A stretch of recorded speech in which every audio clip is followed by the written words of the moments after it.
¿Qué es narrar? Contar algo. Más allá de contar. ¿Cómo? Y más allá de contar. Más allá de contar. Compartir. Compartir. ¿Qué cosas? ¿Narrar qué? ¿Compartir qué? ¿Cómo? Historias. Vivencias, penurias. Experiencias. Muy bien. Vamos más allá de la idea de relato, o mejor dicho, complejizamos un poco la idea del relato. Uno podría pensar que narrar es contar una historia, pero al mismo tiempo, en este momento, nosotros estamos haciendo una narración didáctica, ¿sí? Estamos construyendo un relato colectivo acerca de qué es narrar en este momento, en este lugar y en este contexto. Ya Brunner habló de la escuela como un dispositivo narrador, ¿no? Él fue el primero que habló de la narración didáctica, con esta idea de que la escuela narra desde lo más simple o desde lo más obvio, si quieren, que son los contenidos. Nosotros construimos relatos a partir de los contenidos que enseñamos, tanto sea que enseñemos las guerras de la independencia como que enseñemos los enlaces químicos. Estamos construyendo relatos a partir de esos contenidos o alrededor de esos contenidos para ponerlos en acto, para hacerlos aprendibles por otro. También narramos la cultura, porque a través de las cosas que validamos o no en la institución escolar, nosotros vamos legitimando o haciendo permanecer en el tiempo elementos culturales de los lugares a los que pertenecemos. Y en esta narración de cultura y de saberes que una comunidad, por no decir nación, ¿no? Porque también es un elemento narrativo el hecho de nación, digo, una comunidad, un conjunto de personas organizadas deciden que es valioso perpetuar en el tiempo, ¿sí? Y lo hacemos a través de relatos. Brunner decía que estos relatos, ¿hay alguien que necesite que le lea la frase? Si no, si hay alguien con disminución visual o algo, puedo leer la frase en voz alta. Si no, si todos llegan a leerla, ¿está bien? Si no, me avisan, Lo que dice es que precisamente es a través, o sea, en este narrar nos constituimos como personas. La cultura, por un lado, nos hace partícipes de esa cultura, o sea, a través de estas narraciones aprendemos a pertenecer a esa cultura, pero al mismo tiempo estamos construyendo nuestra identidad personal. ¿Cómo son las narraciones que históricamente ha producido la escuela? En primer lugar, son narraciones lineales. Si lo pensamos desde el mismo dispositivo de distribución espacio y tiempo, es lineal, digamos, cerrado, donde está delimitado qué ocurre en cada lugar y en cada momento. Y en general, siempre terminan con un elemento que nos es sumamente incómodo a los docentes, pero que nos es sumamente exigido. ¿Cuál es? Si pensamos en los relatos más vinculados a los contenidos, ¿cómo termina ese relato siempre? ¿Cómo? ¿Cómo? Claro, en la evaluación, ¿no? O sea, cuando uno verifica que el otro entendió el relato, ¿sí? En general.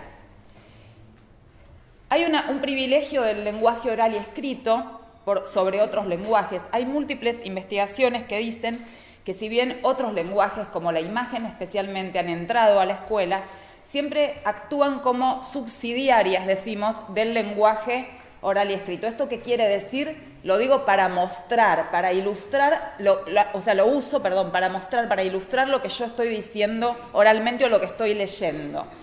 Nunca es un lenguaje en sí mismo a trabajar o el lenguaje principal para construir un relato. Lo mismo con los elementos audiovisuales. Si yo en general uso un video, lo uso para después hacer otra cosa, no en sí mismo como lenguaje transmisor. Hay claros límites entre el emisor y el receptor. En general los emisores somos los docentes y los receptores son los estudiantes. Y eso solo se invierte cuando queremos, como decía el compañero, verificar, ¿no? Entonces, cuando los hacemos exponer a los chiquilines y las chiquilinas a ver qué aprendieron, ¿no? A demostrar que entendieron ese relato. Y finalmente la validación de que ese relato es correcto queda en manos de los adultos, ¿sí? Ahora, estos chicos que llegan a nuestras escuelas, y nosotros también, vivimos en otro espacio, que es el espacio público digital, ¿no? Que es Internet.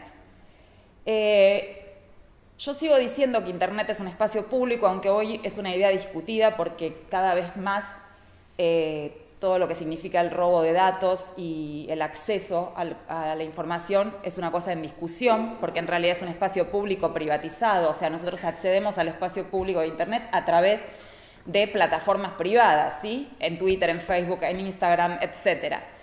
Pero es un espacio público porque es un espacio de interacción y construcción social, en realidad, con lo cual ahí hay una tensión que es política, que cuestiona la idea de Estado nacional, que cuestiona la idea de algunos tratados internacionales, digamos, pero sigo pensando que es un espacio de construcción porque también creo que en ese espacio cuestionado y complejo, en estos momentos han permitido movimientos transnacionales como todo lo que tiene que ver con la lucha por los derechos de la mujer, que no hubiesen sido posibles sin esos espacios de difusión. En ese espacio las cosas ocurren de otra manera. Por un lado, la percepción del espacio y del tiempo es otra, es un espacio efímero, fragmentario, que activa o desactiva en función de que yo prenda o apague un teléfono o una computadora. Cuestiona también la idea de linealidad como estructura de pensamiento, porque es un espacio donde todo ocurre a la vez, ¿no? Y donde depende mucho de la búsqueda que uno haga. Hay una linealidad temporal que de momento no podemos resolver, pero porque es nuestra, ¿no? Nosotros procesamos el tiempo de una manera lineal, pero finalmente están ocurriendo cosas a la vez, incluso cosas que no tengo idea que están ocurriendo.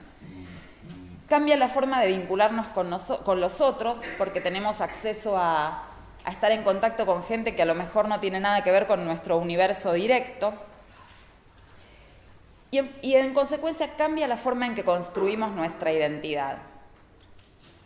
La identidad, por decirlo de alguna manera analógica, antes de que existieran medios digitales, ¿cuántos son maestros de primaria, digamos, o de niños pequeños?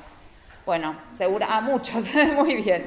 Nosotros estudiamos seguramente que había una idea de socialización, ¿no? Había una socialización primaria que era la familia, una socialización secundaria que era la escuela, ¿verdad? Hoy esto no está tan claro, porque en realidad hay una socialización que no sería ni primaria ni secundaria, mediatizada por tecnología, pero a la que los chicos tienen acceso muy tempranamente. Un bebé sabe que aparece un teléfono y hay una foto, y que esa foto replica, no lo sabe en el sentido de que entiende lo que está ocurriendo, pero ocurre, sabe que después va y hay una foto. Entonces, esa mirada del yo empieza a tener una magnitud mucho más expansiva y mucho más incontrolable que la que teníamos nosotros. Y al mismo tiempo, lo que hay es, aunque voy a volver sobre esto más adelante, hay una idea de mostrarme, ¿sí? Los chicos son muy chicos, a los 8 años son youtubers, ¿sí? O sea, ellos empiezan a tener una conciencia de que hay algo que es para otros, para mostrarme a los otros y a construir una identidad pensada para eso, para conseguir likes, comentarios. Cuando los chicos ingresan a redes sociales, por ejemplo, ahora no tanto porque los chicos ya no están en Facebook, pero cuando era Facebook, que habían empezado a estar los adultos y había una convivencia entre adultos y niños, que hoy no la hay, los chicos a los 8 o 9 años a lo mejor decían, y la abuela no me puso me gusta a la foto, ¿no? Después decían, no quiero que la abuela me comente, pero al principio era, ¿cuántos me pusieron me gusta las primeras veces? Como una ansiedad por ver quién estaba mirándome. Eso cambia completamente la idea de privacidad y de cómo entonces se construye esa identidad. Entonces, la narración que estamos construyendo en este espacio, que no es lineal, que es efímero, tiene que ver con esto, es fragmentada, es dispersa, es efímera, es ubicua, es transmedia porque ocurre a través de distintas plataformas, es hipermedial, es colaborativa, usa muchísimos lenguajes a la vez, la imagen ha tenido una preponderancia en estas redes, en muchos casos mayor a la palabra, pero al mismo tiempo no. El otro día salía un artículo científico de una investigación que se había hecho, era que el uso del chat mejoraba sustancialmente las habilidades lingüísticas, digamos, ¿no? Entonces, en realidad no, también se escribe mucho más de lo que se había escrito antes. de otra forma, se escribe fragmentariamente, más sintéticamente, digamos, con otro nivel de profundidad, pero se escribe. Entonces empieza a hacer como algún ruido esta cuestión de la narración. Sí quiero decir una cosa sobre lo efímero, porque me parece que sí tiene una trascendencia que todavía no podemos llegar a ver en esto de la construcción de la identidad.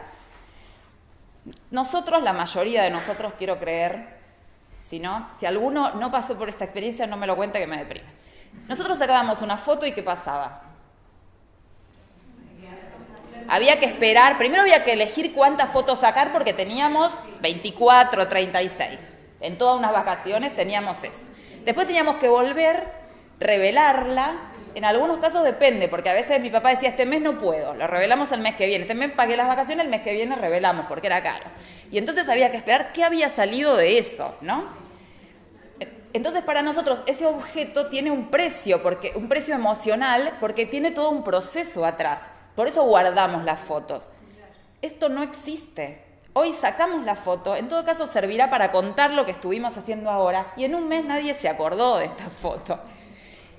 Y un día yo me acuerdo que decía, mi hija mayor tiene 16, estaban unos adolescentes en casa, y yo decía, bueno, un día les va a importar ver la foto, porque la memoria finalmente importa, le digo, uno en algún momento quiere recuerdos. Y un compañero de mi hija me dice, y tal vez no. Y yo me quedé así y dije, y tal vez no.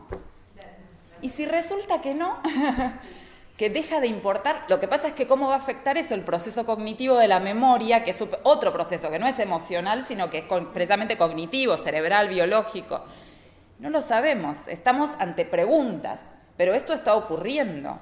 Cualquiera que ve un grupo de chicos y adolescentes ve que lo que importa es sacarse la foto, no a lo sumo que pasa con los que no están en la foto dicen, ¿no? en las redes. Pero eso se esfuma rápidamente deja de tener importancia.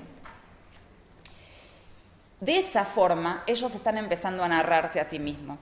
No como nosotros, que estábamos esperando ver la foto para ver qué había salido y guardarla en la cajita de las fotos o hacer un álbum, ¿sí? Esto empieza a tener otra trascendencia. Entonces, ¿quiénes son estos niños, chiquilines y chiquilinas, para decirlo uruguayamente, y adolescentes que están en estos espacios? Primero hay una transformación que no es tecnológica, aunque la tecnología ha ayudado a que se difunda y se fortalezca, que tiene que ver con que son sujetos de derechos. La verdad es que esto sí es importante. Hoy los chicos saben que tienen el poder de eventualmente denunciar algo en las redes y que eso tiene consecuencias. Y eso sí es un cambio, que ninguno de nosotros tuvo esa experiencia de saber que alguien estaba dispuesto a decir, bueno, a ver, mirá lo que está contando este chico, lo vamos a replicar porque vale la pena defenderlo. Eso no existía. Los chicos hoy se saben sujetos de derechos, en todos los países hay instituciones que los protegen, hay leyes específicas, y esto es un cambio muy importante. Por otro lado, tienen acceso a buscar información por sí mismas. A veces hacen preguntas que uno dice, ¿y esto de dónde lo sacó? Bueno, o sea, tienen intereses y empiezan a buscar respuesta a esas preguntas en lugares donde no tenemos control y además no podemos validar en muchos casos, ¿no? Por eso todo el trabajo en la escuela con la fuente es muy importante. Cómo se busca información y cómo se valida esa información es sumamente importante porque hay que enseñar a hacerlo. Nosotros a lo sumo teníamos una biblioteca y era muy limitado lo que podíamos buscar y como además esa biblioteca estaba construida por los adultos, ya había un filtro de eso. Hoy eso no hay, entonces enseñarles criterios de búsqueda y de validación de esa información es sumamente importante y es importante en todas las áreas del conocimiento, es decir, no le corresponde solamente a la profesora o a la maestra de lengua, también en todas las otras disciplinas, porque cada disciplina tiene sus formas de validar el conocimiento. Toman decisiones todo el tiempo. Cuando ellos producen contenidos, cuando suben fotos a las redes, están tomando decisiones, ¿sí? Tienen absolutamente claro que su objetivo es el otro y comunicarse con el otro. Entonces el problema es que si no acompañamos estas decisiones, a veces pueden meter la pata, como decimos en forma coloquial, porque son chicos, no porque son tontos. A veces parece que se los endiosa o se los demoniza. En realidad son chicos, todos cuando fuimos chicos cometimos errores. El problema es que a lo mejor la expansión de estos errores los puede poner en peligro real de otras cosas. Pero después que ensayen, que prueben y que se equivoquen es parte del aprendizaje y de ser niños y niñas. Hubo una investigación recientemente de la que Uruguay participó, fue uno de los 8 países donde se hizo, dirigida por Carlos Scolari, que se llamó Transmedia Literacy, que lo que investigó fue qué cosas están haciendo los chicos con las tecnologías que no aprendieron en la escuela. ¿Sí? ¿Qué cosas aprendieron solos? Por un lado, ellos buscaban ver qué cosas aprendieron solos y por otro lado, qué estrategias habían utilizado para aprenderlas. Lo más interesante fue que las estrategias que utilizaron para aprenderlas no difieren de las estrategias que todos hemos utilizado siempre para aprender, ¿sí? El ensayo y error, la imitación, etc. Lo que sí cambia es qué están haciendo y qué están aprendiendo con estas estrategias. Entonces ellos dividieron una serie en estas competencias eso que los chicos estaban haciendo solos y aprendiendo solos. Había competencias de producción, perdón, de prevención de riesgos, de gestión individual y gestión social, gestión de contenidos, performance. La performance alude a todo lo que tiene que ver con la actuación y con jugar. Ustedes saben que hay muchos movimientos que se dan especialmente alrededor de algunas producciones culturales, como puede ser Harry Potter, puede ser La Guerra de las Galaxias, que tiene que ver con actuar eso, ¿no? O sea, construir relatos a través de eso y hacen convenciones después y se juntan disfrazados en un lugar, etc. La cuestión narrativa y estética, de cómo empiezan ellos a aprender de qué es lo bello y lo estético. Una cuestión ideología y ética, medios y tecnología. Y miren con lo que están haciendo los chicos solos, que aprendieron solos en internet. Yo tomé todas las categorías que eran más de 100 y pico, y agarré los verbos principales de esas categorías e hice esta nube de palabras. ¿Todos saben lo que es una nube de palabras? Sí, bueno, lo que muestra es la recurrencia, ¿no? O sea, grafica la recurrencia de determinados conceptos. Los 2 verbos más importantes eran crear y modificar, ¿sí? La cultura de la producción y del remix.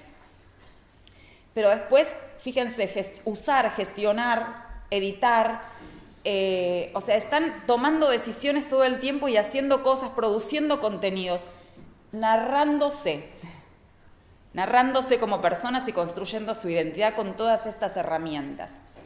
Pero lo están haciendo solos. El mapa de estas competencias, que es un mapa, yo creo que los chicos, los facilitadores a la cohorte anterior se lo pasaron en algún momento, y si no, yo después les digo la URL para que lo busquen, también la gente nueva, no sé, ¿están divididos así o no? ¿O están mezclados? Bueno. Me parece muy interesante para empezar a pensar cómo planificamos nosotros nuestras clases, porque esto ya lo están haciendo, ¿por qué no incorporarlo en el aula? Pero ojo, sabiendo que cuando nosotros incorporemos esto en el aula, ellos van a empezar a hacer otras cosas que, asegurándose que nosotros no las sepamos. Pero eso es la infancia y la adolescencia, es ir corriéndose cada vez más de la mirada del adulto, no es una cosa, o sea, la transgresión es parte del momento evolutivo que ellos están viviendo. Entonces no se trata de que intentemos negar la transgresión, pero sí se trata de que empecemos a legitimar algunas cosas que ellos ya están haciendo y que merecen la pena además nuestra mirada de adultos para acompañar ese proceso, para problematizarlo, ¿sí? Entonces yo les decía que en esta inmersión que ellos hacen en las redes, en estas creaciones, producciones, gestiones que hacen, están construyendo su identidad digital. Que esta identidad digital, dice Roxana Cabello, que es una autoescenificación, por esta idea de que ellos se ponen a disposición del público, ¿no? A ver qué dice el público de lo que yo estoy haciendo. Y lo que dice Paula Sibilia es que además se caracteriza por un triple yo. En estas narraciones en el espacio público digital, yo soy el narrador, el autor y el personaje a la vez. Porque yo eventualmente podría ser narradora, autora y personaje de una novela, por ejemplo. Pero en todo caso, cuando soy autora, no soy personaje, ni soy narradora. O sea, no ocurren en el mismo momento los tres. En estas performances digitales ocurren los tres a la vez. Por eso yo suelo hablar de la necesidad de empezar a trabajar con los chicos la idea de una identidad performativa, es decir, una identidad diseñada para ser mostrada, pero no en el sentido perverso de a ver qué me conviene decir o no decir, sino en el sentido de la potencialidad. Yo trabajé durante el 2016 y parte del 2017 en un proyecto sobre alfabetización con tecnología en la discapacidad intelectual en la provincia de Buenos Aires. Y, por ejemplo, en realidad en la discapacidad intelectual en la provincia de Buenos Aires entran también trastornos emocionales severos, ¿no? Que es de lo que voy a hablar ahora. Entonces, por ejemplo, un chico con autismo, un autismo particular, tenía muchísima conflictividad, un chico de unos 14 años, muchísima conflictividad en su contexto social en la escuela. Era un chico agresivo, entonces era un chico rechazado todo el tiempo, eso reforzaba sus características autistas, digamos, era muy complejo. Nos dimos cuenta que el chico se hacía videos de sí mismo, hablando. Entonces le propusimos ser youtuber. Entonces hizo un canal de YouTube y empezó a editar videos. Cambió absolutamente la mirada de los compañeros respecto de él, porque pasó a saber algo que los demás lo empezaron a mirar con respeto. O sea, era algo más que el pibe que hacía lío, ¿no? O que descontrolaba la clase. Entonces lo digo desde ese lugar, como una potencialidad de poder decir, bueno, ¿qué sé yo y qué valgo yo? Porque además todos, lo que sí dice Internet, todos tenemos algo que enseñar. O sea, lo que nos dice desde su posibilidad, no lo que dice Internet. Todos tenemos algo que enseñar. No importa, que todos tenemos algo que enseñar. Y entonces uno mira, es muy interesante saber que los chicos de hoy, todos decimos el miedo a Wikipedia, ¿no?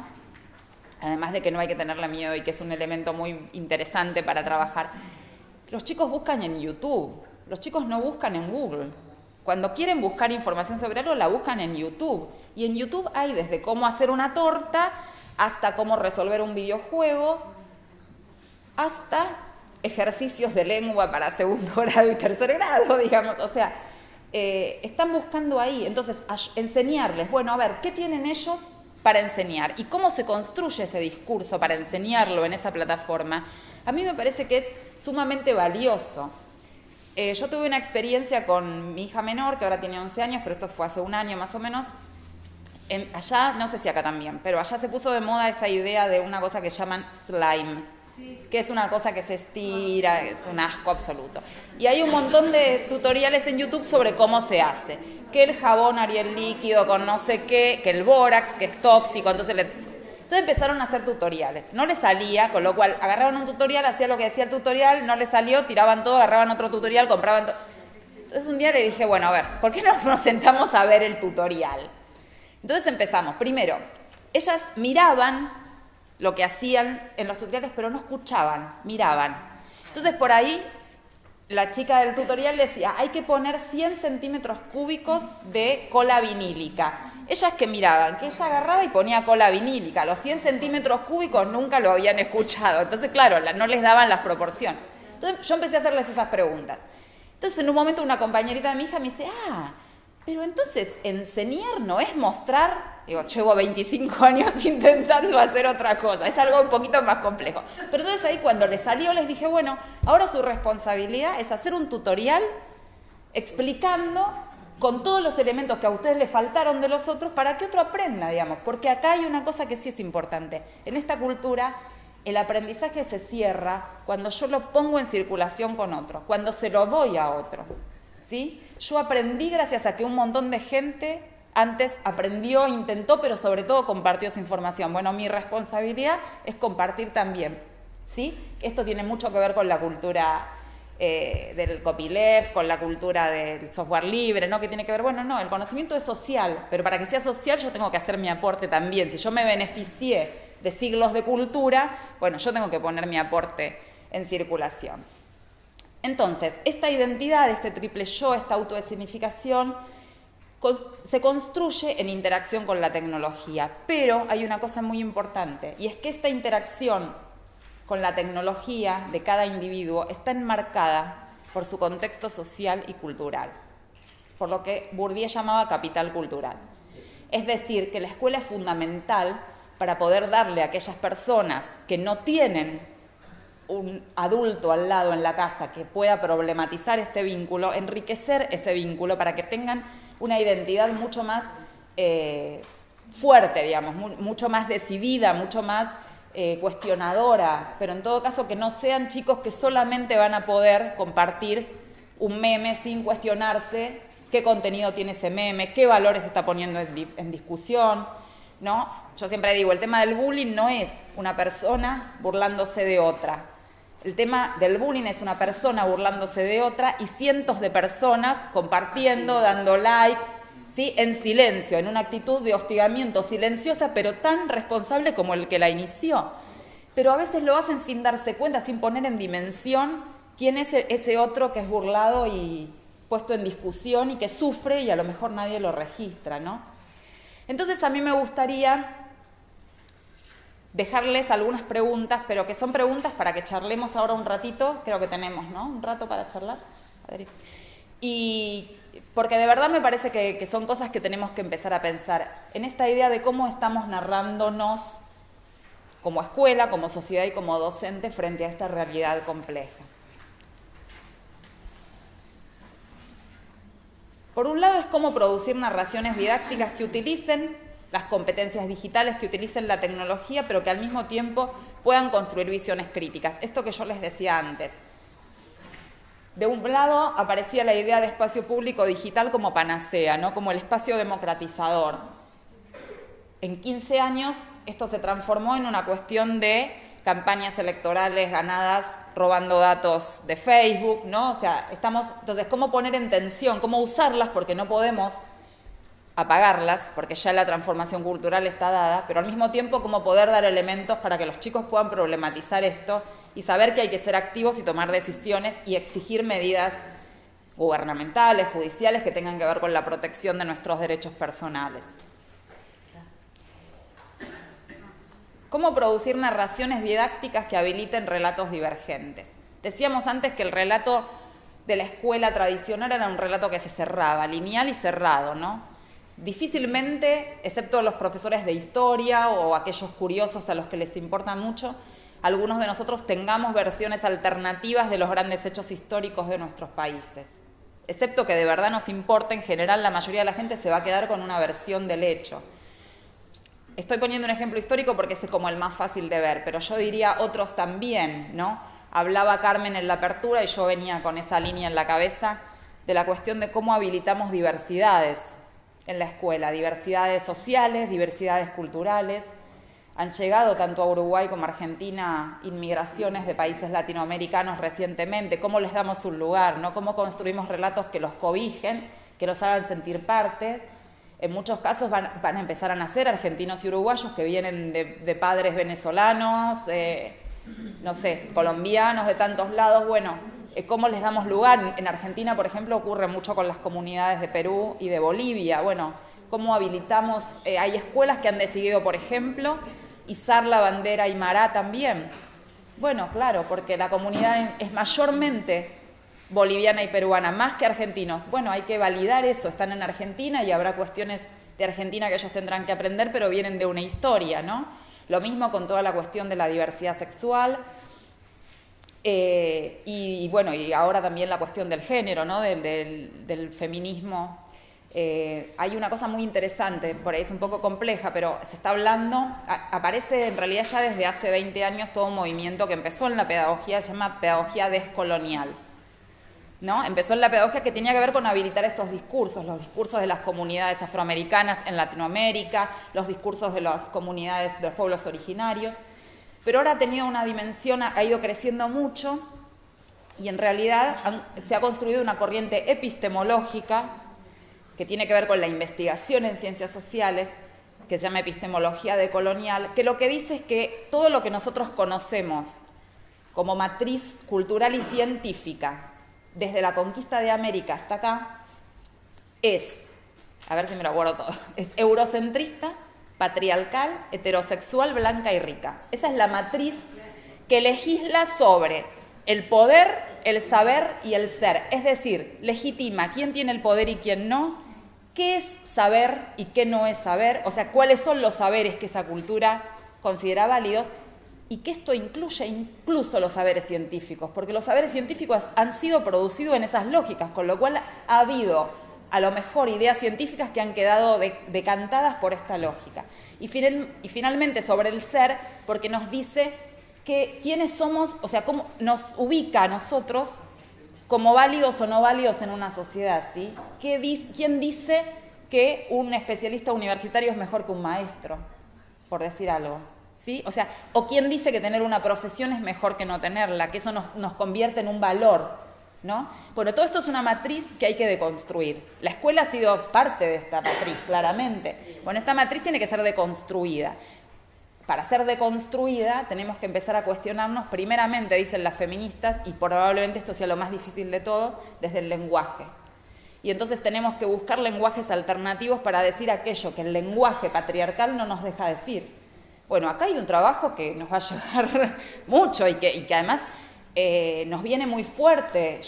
Ayer me decían que aquí también el movimiento de las chicas jóvenes metiéndose con estos temas es fuerte. En Argentina hay una discusión muy fuerte, digamos. El día que se discutió el aborto en el Congreso hubo 1 millón de personas en la plaza ahí esperando qué pasaba. Y la mayoría de las cuales eran adolescentes y jóvenes. Entonces son sujetos de derechos y son sujetos que están empezando a cuestionar esto y lo cuestionan adolescentemente. Acá llegó también el todes. Bueno, que nos cuesta, digamos, ¿no? Yo siempre digo que mis hijas en mi casa o hablan en inglés o hablan en lenguaje inclusivo, o sea que yo no les entiendo en ninguno de los dos casos. Pero, o sea, nos es difícil, pero al mismo tiempo hay una búsqueda ahí por desarmar el lenguaje y ver qué hay más allá si el lenguaje fuera otro. Bueno, tenemos que trabajar también con ellos, por lo menos darles un espacio adentro de la escuela para ver cómo validamos esto, cómo lo ponemos, aun cuando a nosotros nos cueste y aun cuando digamos, a ver, yo necesito hacer sinapsis y voy más lento, ¿no? Necesito pensar, a veces es tan disruptivo que uno no puede, y está bien también que sea disruptivo para nosotros. Eso significa que hay algo que está ocurriendo. La escuela tiene que generar un espacio para que esto ocurra. Hay que validar esa narración, darle lugar en la escuela y construirla con ellos. Por otro lado, bueno, otra vez hablando de diversidad, ¿no? Bueno, ¿cómo producir narraciones didácticas que den lugar a las múltiples diversidades? Tanto desde el contenido, cómo ofrecemos otras miradas acerca de los mismos contenidos, y bueno, y esto, como otros relatos. Ya sé que es difícil, ya sé que el tiempo siempre es tirano, más que en la televisión, ya sé que siempre hay formatos institucionales que requieren que después llenemos planillas y carguemos datos, digamos, de evaluaciones, pero tiene que haber un tiempo en el que podamos, aunque lo hagamos una vez en el mes, eso ya es válido para que la rueda empiece a funcionar, ¿no? Tiene que haber un momento donde un contenido del año decide darlo de otra manera. Pero después, y ahora les voy a hacer la última pregunta, que para mí es la que más nos interpela a nosotros. Y entonces sí, vamos a charlar un ratito. Ustedes saben que se ha dicho mucho acerca de que la mayor parte de los docentes construimos nuestro ser docente a partir de las experiencias que tuvimos en nuestro ser estudiante. Es decir, nosotros aprendimos a ser docente mirando a nuestros docentes. Y ahí aprendimos. Este no me gusta, este sí, de este me llevo, este fue el mejor. La pregunta que yo les hago para empezar a charlar es ¿qué relatos acerca de ser docente estamos ofreciendo a nuestros estudiantes para que aprendan a ser docentes ellos? ¿Qué estamos diciendo como docentes? Desde nuestras certezas, pero sobre todo, ¿qué estamos diciendo nosotros con nuestras dudas, con nuestras incertidumbres, con nuestras emociones, con los vínculos que generamos con ellos acerca de ser docentes en este mundo tan desafiante? No sé, ahora ustedes me tienen que contar. A mí lo que me vino, cuando tú preguntaste eso, me vino, yo no soy profesora didáctica, he sido profesora instructora, y me doy cuenta que hay una fiscalización en el practicante, en definitiva, donde las directivas que se le dan en su práctica no son desde la creatividad del propio estudiante, y ahí creo que está lo que tú estabas comentando. Yo creo que transmitimos, entendemos que como nosotros lo vemos, como nosotros lo hicimos, o sea, desde ese lugar de la experiencia, creo que no les dejamos los espacios a los estudiantes, los que se están formando como docentes, a ser creativos y dejar que se desempeñen y en todo caso luego en la devolución intercambiar y que el propio estudiante o la propia estudiante pueda cuestionarse, pero no fiscalizar como lo hacemos. Yo creo que inconscientemente lo hacemos, tanto profesores, sobre todo profesores de didáctica, que es donde cumplen más, uno los acompaña como en el otro lugar como escritor, ¿no? Pero ahí yo creo que eso es un lindo tema ahí. En el año 2016 hicimos una investigación, Flaxo Uruguay y el equipo de Flaxo Argentina al que pertenezco, yo soy doble agente, pero bueno, al que pertenezco, acá en Uruguay, precisamente en la cuestión de la formación docente, precisamente los docentes practicantes, mirando cómo integraban la tecnología, ¿no? O sea, cómo la integraban en la formación de ellos y cómo ellos la integraban luego en las clases, en las prácticas. Y una de las conclusiones que sacamos es que los practicantes tenían miedo de innovar porque como finalmente esto terminaba en una evaluación o porque como la tecnología siempre puede fallar, no se animaban porque decían, ahí donde me tengo que lucir y me tienen que evaluar, voy a lo seguro. Sí, eso que vos decís salía en la investigación claramente, sí. ¿O no? A ver. Están de acuerdo. Yo también soy profesora de didáctica y uno lo que le intenta dar y creo que lo que ofrezco, sí, por supuesto que tienen maestros suscriptores de quien toman referencia, que es así como se aprende en la práctica, se puede practicar. Pero creo que si uno le da esa confianza o esa instancia de que, bueno, esto es una instancia de aprendizaje, es un proceso que se está construyendo y este es el momento, por lo menos lo que yo le digo, este es el momento de aprender y de equivocarse porque atrás tienen a personas que le están guiando. Entonces, las instancias de taller, por ejemplo, que tenemos obligatoria para los practicantes a la escuela, que uno toma, el problema es el momento de la reflexión sobre la enseñanza, porque uno reflexiona por ello sobre la enseñanza y va a las clases y es el momento de equivocarse. Y si uno le da lo estimula o le da esa seguridad de vamos a innovar y vamos a intentarlo, no, porque no me pasa, en realidad yo crezco con ellos. Bueno, ¿ves? Ahí vos estás dando una narración acerca de ser docente que me parece interesante. Primero porque validás el error dentro del aprendizaje, lo validás objetivamente, o sea, lo decís, porque si no todos decimos que validamos el error, pero hay que decirlo, enunciarlo. Y por otra parte lo que estás diciendo, yo aprendo con ellos. Una vez yo vi una profesora maravillosa de matemática en unas prácticas y ella decía, pero yo esto primero lo hago por mí. O sea, yo quiero aprender más, también por los estudiantes, pero lo hago por mí, yo quiero tener más herramientas. Me parece que esta es una actitud interesante para explorar en esta narración del ser docente. En esto de red didáctica que me abrió mucho la cabeza en ese sentido, yo probaba con ellos y entrábamos y nos equivocábamos y yo decía, no era parar nadie y decirle, bueno, ahora vamos a seguir por este camino porque este es el correcto y el que... O sea, probábamos, volvíamos hacia atrás porque no nos estaba saliendo bien y cambiábamos el rumbo y ellos se daban cuenta de que yo estaba con ellos. Sí, si bien yo tenía toda la lectura de acá y sí, claro. yo iba probando con ellos y bueno, si nos llamamos a Ceibal, ¿qué pasó? Que se nos trancó esto, que no nos sale por este lado y queríamos habilitarlo como en CREA, que fueran administradores. Yo no podía, pensé que yo como directora no podía. Entonces llama a Ceibal, habilité a los practicantes como administradores de CREA. Y ellos veían que yo también estaba como ellos, aprendiendo y en el intento, en el ensayo del error, y se habilitaron a ellos todos los espacios posibles. Bueno, a lo mejor sí, una herramienta extra a eso, ¿saben qué es? Es lo que la gran maestra Edith Litwin nos decía siempre, todas las clases, después de cada teórico, ella paraba y decía, bueno, ahora miremos la clase. Y ella transparentaba todo el conjunto de decisiones que había tomado para construir esa clase.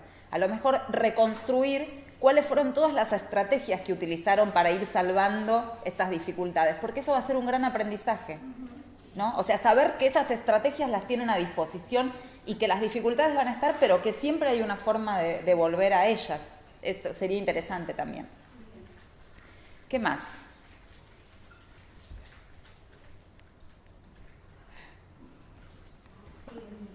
Yo creo que, siguiendo lo que ella decía, hay como un doble camino, ¿no? Porque siempre los practicantes están asignados a maestros suscriptores. Sí. Entonces, a mí me pasa en la realidad de la escuela que hay maestros también que son nuevos, que tienen miedo de trabajar con la tecnología y le transmiten ese miedo a los practicantes.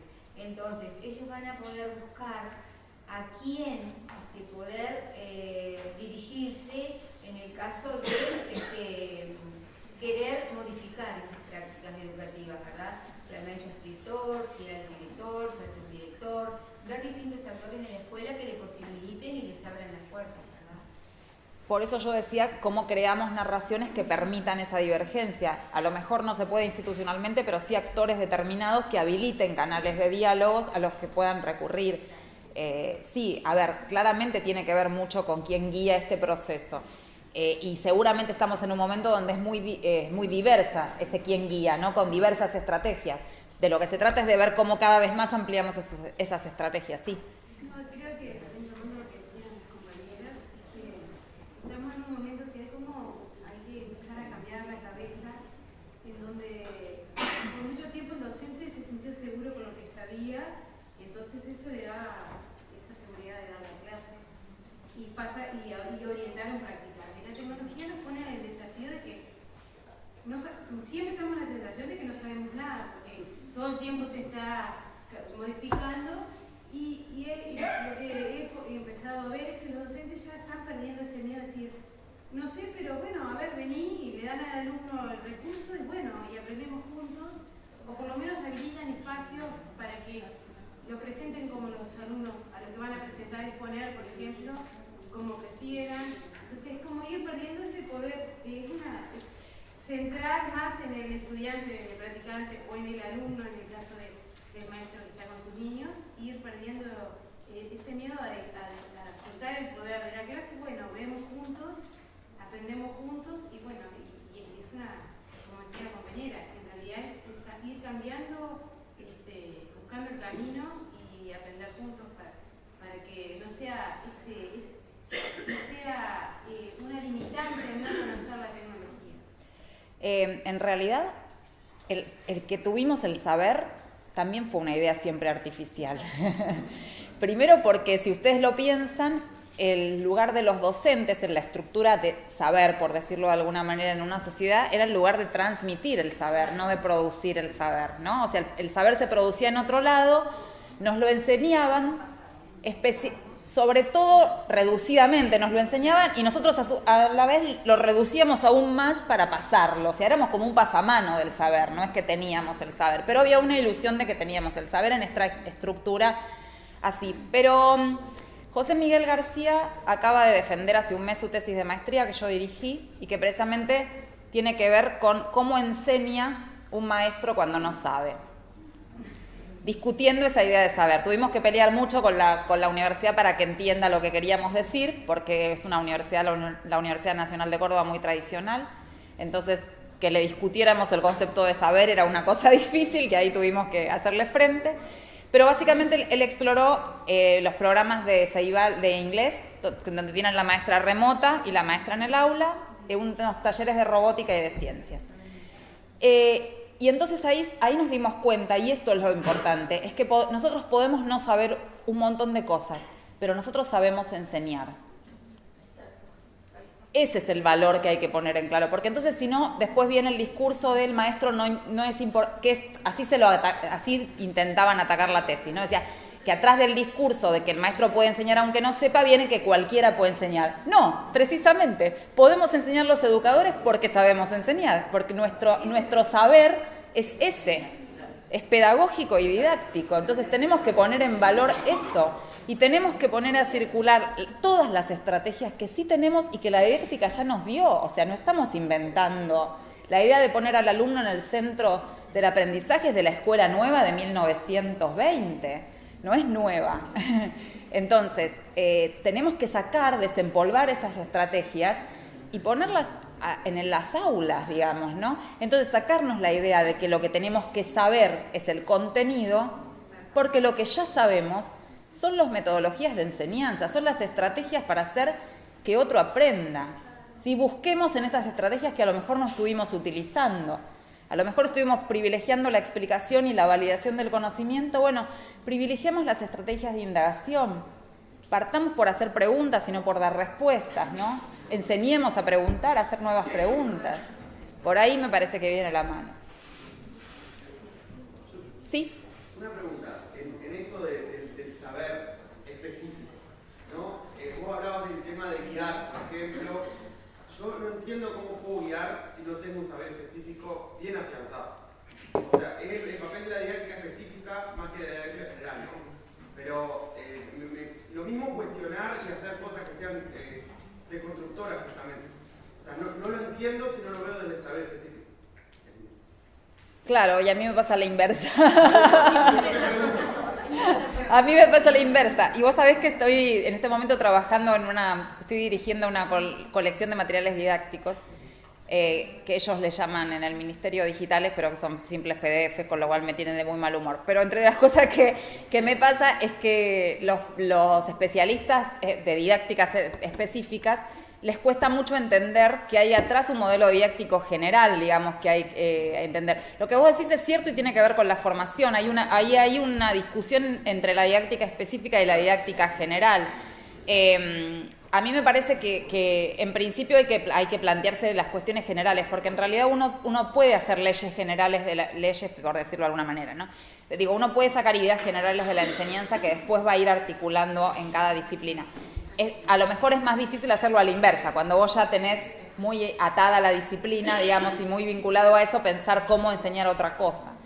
Yo tenía un profesor de didáctica, precisamente, que siempre nos decía, cuando ustedes crean que saben algo, vayan a estudiar otra cosa, totalmente opuesta. Lean totalmente lo opuesto, porque entonces ahí te permite como tejer puentes y hacer esa distancia que a veces el día a día de lo más micro no te permite, ¿no? Me parece que va por ahí más, por mirar ejemplos de gente que está haciendo otras cosas, a ver en qué medida se te ocurre después cambiar. ¿A qué disciplina te dedicas? Ah, bueno, pero es interesante. Pensé que me ibas a decir física, matemática, y dije, ahí no tengo con qué hacerle frente, no tengo ni idea, te iba a decir. Y por ejemplo, ¿qué? A ver, de la historia, me da curiosidad. No, pero por ejemplo, el análisis de fuentes y todo eso me parece que es específico de historia. Es que uno tiene que saber, o sea que... Sí. No me refiero solo a los contenidos, también a las propias metodologías de trabajo históricas. No me estoy refiriendo solo al contenido. Claro, pero yo, por ejemplo, que no sé historia, bueno, me gusta, me interesa, pero no estudié historia, yo podría eventualmente saber qué estrategias usar para trabajar con las fuentes. Probablemente a alguien de matemática le cueste más, pero en general, digamos, porque además está bien que sea algo específico de la historia, pero después ese trabajo es extrapolable a otras disciplinas, en el sentido de esto, cómo trabajar con las fuentes. Igual, perdón, pero sí te quiero decir algo. ¿Dónde está? Perdón. Igual no me parece mal lo que estás diciendo. Sabés que Paula Carlino es una especialista en lectura y escritura, ¿no? Pero ella dice que enseñar a leer y escribir hay que enseñar en todos los niveles y en todas las disciplinas, porque leer y escribir es algo contextual. No son las mismas competencias las que yo pongo si voy a leer una revista que si voy a leer un paper de historia, que si voy a leer un paper de matemáticas, no sé. Entonces, en realidad no está mal lo que vos decís. En algún punto hay algo general que tiene que ver con el trabajo de fuentes y algo específico que es el trabajo de fuentes en el contexto de la investigación histórica. ¿Sí? Será otro. Entonces no está mal en realidad también pensarlo así. Sí. Creo que lo que se está discutiendo de fondo es lo que podemos considerar como formación e información. ¿Verdad? La información, como dominar, tener previamente conocimiento respecto del área, el conocimiento, y la formación como la capacidad de procedimiento. De analizar. Los procedimientos que operaciones correspondan de especificidades. Claro que con la información previa uno puede tomar decisiones en el propio procedimiento y gestionar esa información.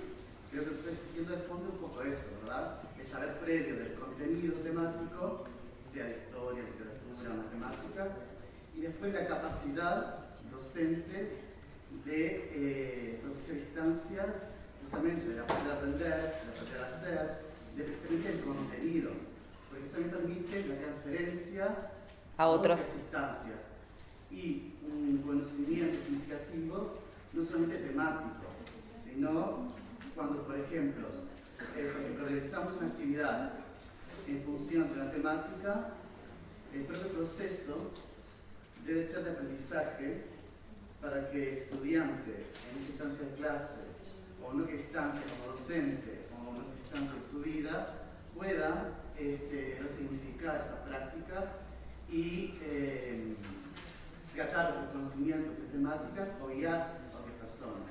Para mí que busca eso, lo que es la formación y lo que es la información, que también ahí pensando en ser docente, lo que dijeron los compañeros de poder, estamos un poco hablando de cosas muy antiguas, ¿no?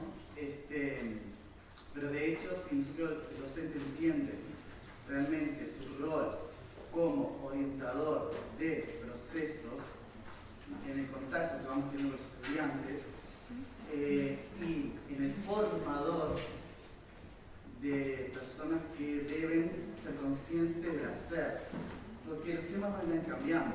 Claro, lo que pasa es que es así como vos decís, pero el tema es que durante mucho tiempo la escuela estuvo construida sobre la transmisión de información. O sea, hubo una cultura construida. Saber para la escuela era el chico que podía repetir, no tenía ninguna falta de ortografía, podía repetir de memoria un montón de hechos históricos, podía saber. De hecho, los programas de conocimiento o cultura general en la televisión tenían que ver con eso, preguntar de lo más diverso y uno tenía que saber todo, desde la hidrografía de un país hasta, no sé, una fórmula matemática, todo, porque era general, enciclopedista y esto de dato. Bueno, hoy eso no importa, porque yo el dato lo voy a encontrar en internet. Lo que hoy importa es cómo puedo manipular, primero cómo puedo entender que un dato siempre es una manipulación ideológica, o sea, un dato es una construcción desde un punto de vista científico, ideológico, político, etc. Cuando se hace periodismo de datos, asumiendo que el dato en sí mismo dice algo, lo que no se dice es que ese dato es una construcción, o sea, dejó de fuera otros datos, ¿no? Entonces, el dato está ahí. Tengo que enseñar precisamente estrategias para validar ese dato, para entender cómo fue construido, y después estrategias para saber cómo usar ese dato en un contexto situado, dado, particular. Precisamente de eso se trata, o sea, de despegar eso que parecía empastado, ¿no? De construir otra definición de lo que es el saber. Sí, por ahí va. Sí. Una cosa que no sé si ¿Alguien más? Sí, a mí Sí. me pasa que soy practicante no hace mucho tiempo y como en esto de volver a pensar, como las prácticas que realicé cuando me evaluaron, creo que se pone mucho énfasis en el contenido, o sea, en la información. De hecho, creo que todos acá saben, cuando uno realiza una práctica de análisis, siempre se dice, no, si uno tiene un error disciplinar, ay no, horrible, error disciplinar. Y justamente es eso de lo que estamos hablando. Y muchas veces pasa que en la misma clase, cuando uno es docente, comete muchos errores disciplinares y son los mismos niños que gracias a las fuentes como es internet dicen, no, esto que dijimos no es así y se vuelve a plantear. Entonces, mientras que pongamos el énfasis, o sea, por más que lo digamos, hay que llevarlo a la práctica y si seguimos poniendo el énfasis en la información, en ese error disciplinar que parece que es un atentado como docentes, y no pongamos el esfuerzo, de repente, en cuál es la estrategia que estamos utilizando, si somos diversos a la hora de prestar atención a nuestros alumnos en cómo ellos aprenden. En realidad, por más que digamos que es muy importante, no es tan importante la información y sí el saber enseñar, si nosotros después en la práctica con nuestros practicantes no lo llevamos a cabo, en realidad seguimos repitiendo lo mismo y el discurso es precioso, pero sigue siendo igual. Por eso estaba preguntando yo, y me dicen que ya tengo que terminar más o menos, ahora la dejo a la compañera y terminamos. Por eso yo preguntaba qué relatos estamos ofreciendo de verdad, no desde el discurso. ¿Qué estamos haciendo con nuestro cuerpo en el aula, con nuestras emociones, con nuestra forma de actuar? ¿Qué ejemplo estamos dando? No en el sentido de ejemplo moral, no de que tenemos que ser un ejemplo. Hoy también nos es difícil, piensen una cosa. Nosotros veíamos a nuestros maestros cuando íbamos a la escuela, ¿sí? Y el maestro estaba ahí, impoluto, siempre de punta en blanco.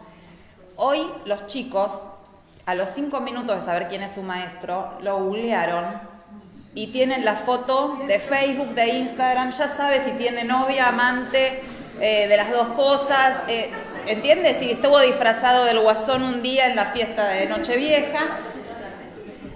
Entonces, tiene que ver con ponernos, somos personas, tenemos vida privada y vida profesional. ¿Cómo estamos construyendo eso delante de los chicos, no? No desde el discurso moral, pero sí al revés, desde habilitar espacios y formas discursivas que antes no se habilitaban en la escuela. Lo dijo la compañera, porque iba por ahí. Digo, una cosa es las intencionalidades que tenemos y que vamos haciendo con nuestra reflexión, que era lo que decía hoy la compañera, que estoy totalmente de acuerdo, pero está corriendo mucho por la evolución, digamos, que vamos teniendo aquellos que estamos preocupados por hacer reflexión y cambios. Es que el discurso que todavía está dentro de lo que decía recién esta compañera, que es así. Una cosa es todo lo que queda lindo, entonces se dice, pero en la realidad hoy los chiquilines siguen siendo fiscalizados en tanto saben tal cosa o no la saben. Bueno. Y la innovación... Por eso la pregunta, y ahora sí termino porque me hacía enseñas, la pregunta es a pensar esto el lunes cuando nos paremos otra vez, es qué relato estamos construyendo, ¿no? Porque finalmente habrá algo que vamos a tener que hacer porque estamos en un sistema, pero siempre tenemos margen para el cambio individual, que claro que no es suficiente, pero al mismo tiempo muchos cambios individuales hacen cambios sociales. La mayoría de las transformaciones sociales han ocurrido a partir de pequeños cambios de pequeñas personas que van creciendo, evolucionando en el tiempo, digamos, ¿no? Esta es una carrera de resistencia, no de velocidad. Entonces lo que hay que hacer es administrar la energía y todos los días plantearse esta pregunta. ¿Qué relatos acerca de ser docentes estamos ofreciendo a nuestros estudiantes? Gracias.